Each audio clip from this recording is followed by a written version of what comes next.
Am I the a-hole for naming my baby after my biological father?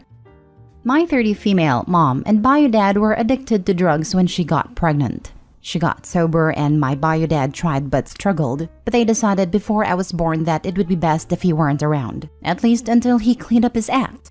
When I was 6 months old, my mom met the man she'd later marry and would also adopt me. He is really the only father figure I've ever known. They never hid I was adopted, but my adoptive father has treated me the same as my younger siblings. When I was 13, I got into contact with my bio dad. He reached out as I had no way to contact him. He was finally sober. My parents allowed us to develop a relationship. We grew very close, and while I didn't call him dad, I love him very much. Sadly, a year later, he relapsed and overdosed. It devastated me, not just to lose him, but also what we could have had if he had remained sober. I eventually got into therapy to help with everything. Now, I'm married and expecting my first child. My parents have been amazing and supportive. My dad walked me down the aisle at my wedding, and they are so excited to be grandparents. My husband and I recently found out we're having a boy, and we've decided to name him after my biological father to honor his memory. He wasn't a bad guy. He was just mentally ill, had PTSD, and struggled a lot in life. He loved me enough to know I deserved better and let my dad adopt me. I had an amazing life because he was selfless and self-aware enough. So, I told my parents and they did not take it well. My dad was quiet and just obviously sad. My mom asked how I could name my child after the man who abandoned me. She said I don't have to name my child after my adoptive father, but she's going to struggle with calling her grandchild by the name of the man who couldn't clean up his act and then traumatized her daughter. I found him when he overdosed. She and my dad left shortly later. Now my mom isn't speaking to me, and my dad said it's ultimately my choice and I'll respect it, but it does hurt. This name does not work as a middle name, and my dad didn't have a middle name. I feel so conflicted. I don't want to dredge up bad memories for my mom or make my dad uncomfortable, but my bio dad means a great deal to me. Am I the a-hole? Now for the top comments before reading the update. No a-holes here. You can name your child what you want, but your mom's not an a-hole for being upset by your choice. We should also consider the kid to be here. There are almost infinite names out there. I don't know why you'd name your kid something that will create distance between that kid and their grandparents, or why you'd saddle your child with a legacy of an addict who abandoned their kid and then died early. Meh, selfishness has its limits. You're the a-hole, OB. I feel so conflicted. I don't want to dredge up bad memories for my mom or make my dad uncomfortable, but my bio dad means a great deal to me. Am I the a-hole? Unless you're prepared to lose your relationship with your mom and your entire family who you claim to care about, you better rein in your impulsiveness and think about the bigger picture. If your bio dad was just your run-of-the-mill deadbeat, this could be excused, but he caused so much pain and left bad memories to the people around you that I struggle to see how you can think this would be a good idea. And you've only known this guy for a year. The version you saw was only a fraction of what he truly was as a person. I doubt the fantasy version of your bio dad you cooked up in your head even existed. Edit. My husband and I recently found out we're having a boy. We've decided to name him after my biological father to honor his memory. Are you sure it was a we decision? Or you could give your baby a totally different name, so he isn't burdened by your bio father's memory. I was looking for this comment. Many reasons that Opie wants to use this name, but one of them she seems to forget is this child will grow up eventually knowing it's named after a drug addict who abandoned his child. Talk about an issue that will need therapy when the kid is older. My cousin named his son after his brother who died of a heroin overdose. My cousin who died was named after our great-grandpa who died young and had a difficult life. Great-grandpa was apparently also named after a grandpa who died young. Needless to say, cousin's son doesn't understand why he was given the name to honor his uncle who died young of an overdose, when everyone with that name also died young, and he assumes he's going to die young too, because that's the legacy he was given. I get wanting to honor your bio dad, but maybe find another way. Next story. Am I the a-hole for allowing daughter to exclude family? My daughter's 5th birthday is coming up and we are having a party with family.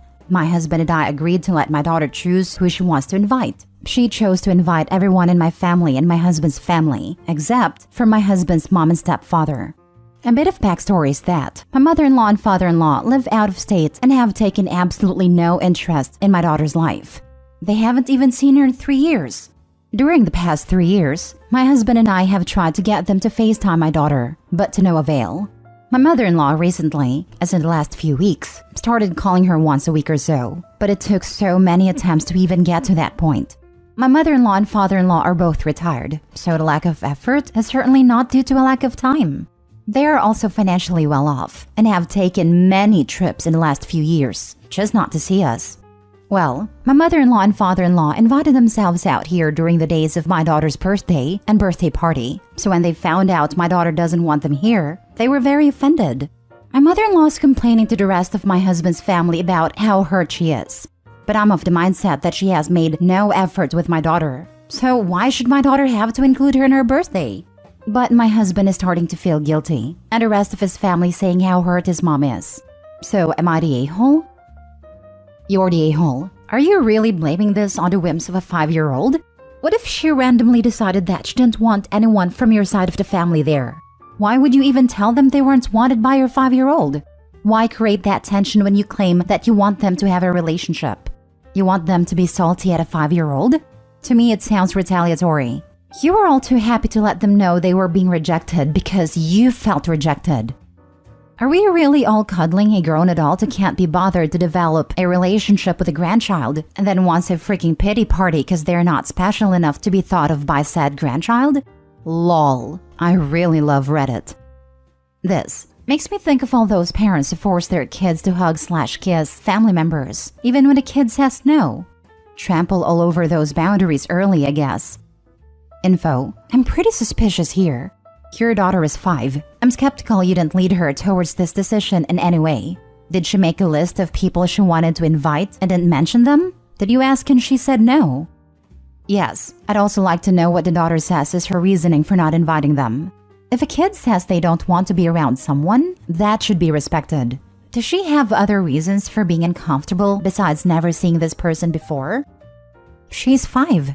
5-year-olds don't need good reason to do something. I assure you, her grandparents have not been sneaking in from out of state to traumatize her behind her parents' backs for years. And no, if 5-year-olds desire to not do something, should it be unilaterally respected? There's a reason they're not allowed to make life decisions for themselves. Should a 5-year-old also be allowed to refuse to eat vegetables or take vitamins? What if they don't want a shot? Unlike everybody else, not a-hole. They haven't made any effort, and I believe that 5 is old enough to realize if someone doesn't pay any attention to you. All young children notice if someone ignores them. If she truly said she doesn't want them there, then that's fine. That's her choice, and as long as you didn't coach her, not a-hole. Even if not seeing her in person was due to the pandemic, wouldn't you do anything possible to see your grandchild, like for example, FaceTiming, which she has only started to do recently? Next story. Am I the a-hole for not giving equal payment to my in-laws versus my parents? It should really state are we the a-holes because this absolutely was a decision my husband and I made together and both felt was fair and generous. I recently won a large sum of money. It's not life-changing, quit your job and never work again type of amount, but it's significantly more money than I've ever had in my account before. My husband and I talked at great lengths about sharing the money, what it would look like, and alternatives such as paying for a family vacation. And we decided to gift each household of our immediate family $20,000 each. So my mother-in-law/father-in-law received $20,000. Both of my sister-in-laws, one married and one single, my brother and his family, my mother and my father and stepmother all received equal amounts regardless of whether they were married or single, kids or no kids. One of my sister-in-laws has mentioned that my mother-in-law is complaining that they should have received $40,000 to make it fair, since my parents are divorced and they each got $20,000. Since I only have one sibling, we thought it worked out nice and evenly since each side of the family is getting $60,000 total between each of the 3 households. My husband is embarrassed and annoyed that his mom isn't being more grateful. And while it wouldn't break us financially to give them the extra, it feels unfair to my parents to get less just because they aren't married anymore. Now for the comments. Is it too late to give her nothing? Not the whole. Tell her to want in one hand and crap in the other, and see which fails faster. Tell her she could keep what she got, or she could get it taken away and not have any. You are clearly not the a-holes. The entitlement of people is truly baffling. Sorry, are you one of my parents? because that phrase wasn't exactly common in our household, but came up from time to time. You have one sibling to give $20,000 to. He has two. As stated, each side of your family, yours and his, received $60,000. Not the a-hole. And your mother-in-law sounds ungrateful. Also, your sister-in-law should have never mentioned she'd said that. It was probably a private mother/daughter convo that wasn't meant to go any further. That's a good point. I never thought maybe it was a private venting that shouldn't have made its way to us. My mother-in-law and sister-in-law are notorious for sharing each other's venting to my husband, and then he starts bending over backwards to solve it. But nobody ever tells him anything directly. I always tell him unless the person has said something to him. His mom and sister are both grown women who can express their own feelings instead of having the other run interference. His life is much happier now that he doesn't jump as soon as one tells him the other's unhappy about something. Lol. They're lucky to get anything. I won the lottery, and each member of my family got a $50 Starbucks card. Haha, I'm starting to think that would have been a smarter idea. OP, you need to read a Reddit post about what to do when winning the lotto. It's such a good idea. I sold something I created for big money I was not expecting, and told no one. I followed the advice given on that post, and I'm happy to say I blew all the money on Coke and hoops, and no one asked me for a dime. I would not give them a penny moving forward and limit contact. Not the a-hole. Last story. Am I the a-hole for not giving back a bike my cousin gave me for free because he thought it was trash? About a month ago, I got a free bike off my cousin, an old red beach cruiser of unknown make. I needed a bike because my last one was stolen, and I'm too broke to buy a new one. My cousin then told me he had an old beat-up bike in his parents' backyard, and I could have it if I wanted it. When I picked it up, it looked a mess. Covered in mud, rusty chain, nicked paint, dry cracking on the white sidewalls of the tires. There was even moss on it, but I took it anyway and thanked them. I got it home, cleaned it up, touched up the paint with nail polish, lubed the chain with WD-40, put new $7 grips on it, tightened the rear gear, cleaned most of the rust off any chrome, put on an aluminum kickstand that a bike shop tossed out as garbage, and it became my daily rider. The tubes and tires are still good, and I got it back on the road for less than $10. And honestly, I like it. Ride's a little bouncy, but a coaster brake is fun and it's simple and reliable. The problem is my cousin saw me riding it last week, and at first didn't recognize it as the same bike. It was so covered in mud previously that he thought it was rusted over. And now he says that I scammed him and that he wants $60 for the bike, or give it back so he could sell it. I refused and said he didn't want it in the first place, and I like riding it. Now he's calling me a jerk and telling his friends and family I've robbed him. The family are all on my side, including his parents, while his friends think I'm a jerk. But I'm the one who put the work into fixing his bike he gave me free as trash. And I'm the one who actually uses it, unlike my cousin. So I'm here of an unbiased opinion. Am I the a-hole for not giving the bike back or not giving money for it? Edit. Yes, I know WD-40 wasn't a permanent solution for the bike chain, and I will get a proper lube for it later. I only use it for the moment because I already had it on hand, and it loosens rust well, because it's made for that. I needed the chain working right away as I was already using the bike to go to work a day later. WD-40 is a stated penetrating lubricant, among other things. It's just not a steady lubricant because it dries out. The chain is working fine for the moment, and I'll get the right kind of grease/lube soon. Not the a-hole.